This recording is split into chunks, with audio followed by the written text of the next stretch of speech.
மக்களை வணக்கம். நான் தான் உங்க அனிதா, கரூர் சிட்டி பொண்ணு. பீகார்ல தேர்தல் நடந்துட்டு இருக்கு இல்லையா? ஸோ அதுக்கான பிரச்சாரத்துல பிரதமர் மோடி என்ன சொல்லியிருக்காருன்னா, பீகார் மாநிலத்துல இருந்து தமிழ்நாட்டுக்கு வர பீகார் மாநில மக்களை திமுகவினர் துன்புறுத்துறாங்க அப்படின்னு சொல்லிட்டு ஒரு பிரச்சாரம் பண்ணிட்டு இருக்காராம்.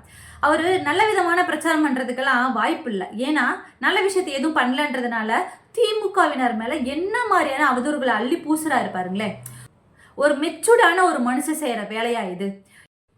தமிழ்நாட்டுக்கு வட மாநிலத்திலிருந்து இவ்வளவு பேர் எப்படி வராங்க, எதுக்காக வராங்க அப்படின்னு இப்போ பார்க்கலாமா? இப்போது இது கரூர். ஸோ டெக்ஸ்டைலே எடுத்துக்கலாம். 500 ரூபாய் ஒரு நாளைக்கு 500 ரூபாய் கூலின்னு வச்சுக்கோங்களேன். நம்ம மக்கள் 500 ரூபாய்க்கு பண்ணுற வேலையா வெளி மாநிலத்துலேருந்து வரவங்க ஒரு 300 ரூபாய்க்கு பண்ணி கொடுக்குறேன்னு சொல்லுவாங்க. ஸோ நம்ம என்ன பண்ணுவாங்க, இங்கே மக்கள் 300 ரூபாய்க்கு ஓகே, ஆள் ரெடி ஆயிடுச்சு, தங்குறதுக்கு திங்கிறதுக்கு ஒரு இடத்த ரெடி பண்ணி விட்டு 300 ரூபாய்க்கு ஆள் இறக்கியாச்சு. வரவன் சும்மா இருப்பானா? அவனோட சித்தப்பா பையன், பெரியப்பா பையன் எல்லாத்தையும் வர வச்சிருவாங்க. சரியா? இங்கே பார்த்துட்டு இருக்க 10 பேர் வேலை பார்த்துட்டு இருப்பாங்களா? 500 ரூபாய்க்கு 10 பேர்த்த 10 விட்டு 300 ரூபாய்க்கு. இன்னும் அடுத்தடுத்து வர பெரியப்பா பையன், சித்தப்பா பையன்லாம் வருவாங்களே, அவங்களாம் 300 ரூபா கூட தேவையில்லை, 200 ரூபா கொடுங்க சார் போதும் நாங்கள் வரோம். டேய் ஆள் வேணாண்டா போதுண்டா, இல்லை சார் ஒரு 150 ரூபா கொடுங்க சார் போதும் நாங்கள் வரோம். அப்படி தான் வருவாங்க. வந்தவங்க என்ன பண்ணுறாங்கன்னா, இங்கேயே தொழிலும் கற்றுக்கிட்டு பக்கத்துல ஒரு கடையை போட்டு, அதாவது இங்கேயே பிறந்து இங்கேயே வளர்ந்தோன்னு சொல்லிட்டு நம்ம சொல்லிட்டு திரியிறோம் இல்லையா? நாமெல்லாம் வாடகை கடையில் தான் பிஸ்னஸ் பண்ணுவோம். அங்கேருந்து சாப்பிட்றதுக்காக, நல்ல சோறு சாப்பிட்றோம், சம்பாரித்து சாப்பிட்லான்றதுக்காக மட்டுமே இங்கே வரவங்க நம்மளுடைய தமிழ்நாட்டோடைய வளத்தை பார்த்து இங்கே தொழில் கற்றுக்கிட்டு பக்கத்தில் ஒரு கடையை போட்டு பிஸ்னஸ் பண்ண ஆரம்பித்து அப்படியே ஓனாக ஒரு பில்டிங்கை வாங்கி ஓனாக பிஸ்னஸ் பண்ணுவாங்க. நம்ம மக்கள் இந்த கூலிக்கு வேலைக்கு போகிற மக்கள் வேலைக்கே தான் போயிட்டுருப்போம். சும்மா உட்டான்ஸ் எல்லாம் விடலைங்க, உண்மையாக பார்த்த சம்பவம். இப்போ நான் ஒரு பியூட்டிஷியன், ஒரு 5 பேர் நாங்கள் ஒரு ஷாப்பில் ஒர்க் பண்ணுறோன்னு வச்சுக்கோங்களேன்.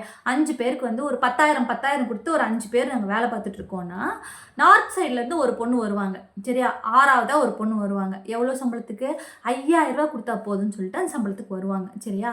ஆனால் அவங்க ஒரு 2 வாரம் 3 வாரத்துலேயே 7ஆவதாக ஒரு ஆள் வர வைப்பாங்க. இப்போ 7 பேர் இங்கே தேவையா? தேவையில்லை. 5 பேர்த்துக்கு 10,000 50,000த்துக்கு இங்கே சம்பளத்துக்கு ஆள் இருக்குது. இங்கே 5,000 ரூபாய்க்கு ஒரு பொண்ணு வந்துருச்சு, இன்னொரு 5,000 ரூபாய்க்கு இன்னொரு பொண்ணு முடிஞ்சா. இங்கே 10,000 ரூபாய் சம்பளம் வாங்கறதுல 5 பேர்த்தில் ஒரு 2 பேர்த்த அப்படியே கழட்டி விடுவாங்க. சரியா?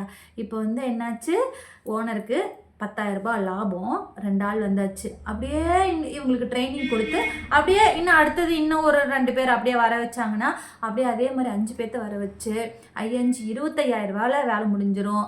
இங்கே 50,000 ரூபாய் கொடுத்துட்டு இருந்த இடத்துல 25,000 ரூபாய்க்கு வேலை முடிஞ்சிடும். ஓகேங்களா?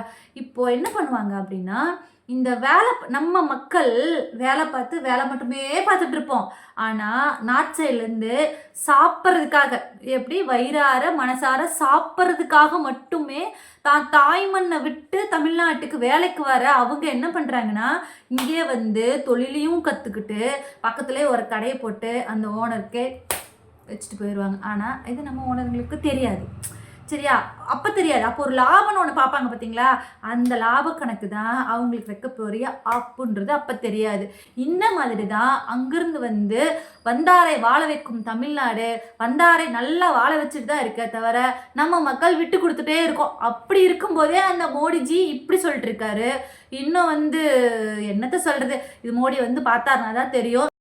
வயிற்று பிழப்புக்காக, சாப்பிட்றதுக்காக தாய்மண்ணை விட்டு இன்னொரு மாநிலத்தை தேடி ஓடுற கொடுமை இருக்கே, இது வெட்கக்கேடான ஒரு விஷயம் பிரதமர் மோடிக்கு.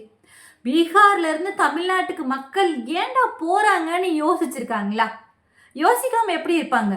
நம்ம மக்கள் நாம துன்புறுத்துறோன்னு சொல்கிறாங்க. அப்போ வச்சுக்க வேண்டியதானே சார், அங்கேயே பீகார் மக்களை பீகார்லேயே வச்சுக்க வேண்டியதானே?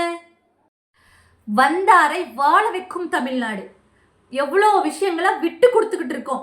இன்னைக்கு வாக்குரிமையே விட்டு கொடுக்குற நிலைமைக்கு வந்துருச்சு. உங்களுக்கு எவ்வளோ ஒரு இது இருந்தா, மனசுக்குள்ள எந்த ஒரு தைரியம் இருந்தா இந்த அளவுக்கு உங்களால பேச முடியும். ஆனா அப்ப நம்ம சொல்லலாமா தோழர், ரொம்ப கிரிஞ்சா பேசிருக்கீங்க, சும்மா உடான்ஸ் விட்டுருக்கீங்க, நல்ல டைலாக் ப்ரிப்பேர் பண்ணிருக்கப்பா, அடிக்கடி இந்த டைலாக் மறந்துருச்சுன்னு சொல்லி ஸ்கிரிப்ட் பேப்பரை பாத்தியா அப்படின்ற மாதிரி நாங்க கேட்கலாமா? இதுல அவரு வேற ஃபர்ஸ்ட் அங்கிள்னு சொல்லிட்டாரு, ஃபைனல் டச்ல தாய் மாமாவா எங்க சார் போனாரு இத்தனை நாள்? 50 வருஷமா அந்த தாய் மாமா எங்க போனாரு? ஒரு தாய் மாமான்னு என்ன பண்ணணும்?